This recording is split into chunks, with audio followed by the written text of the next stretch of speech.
የቡና ዱቄትን ሽንት ቤት ላይ ብታደርጉት ምን የሚፈጠር ይመስላችኋል? ቡና ጠጥታችሁ የቡናውን ዝቃጭ እየደፋችሁት ከሆነ ከዚህ በኋላ ይህንን አታደርጉም። ምክንያቱም የቡና ዱቄት ዝቃጭ የሚሰጣቸውን 4 የተለያዩ ጥቅሞች እነግራችኋለሁ። ቪዲዮውን እስከ መጨረሻው ድረስ ተከታተሉ።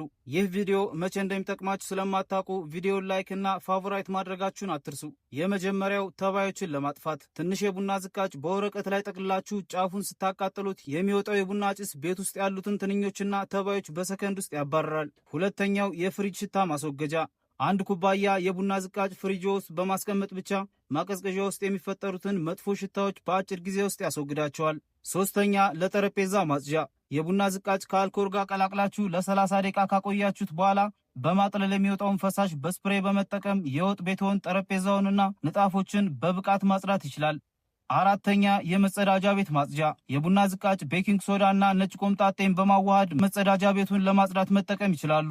ጽዳቱን ከማጥፋቱም በላይ መጥፎ ሽታዎችን አስወግዶ አስደሳች መዓዛን ይተዋል። ቪዲዮን ከወደዳችሁት ኮሜንት ላይ 1 ቁጥርን ጻፉልኝ። አካውንቱን ፎሎ ማድረግ እንዳይረሳ። አመሰግናለሁ።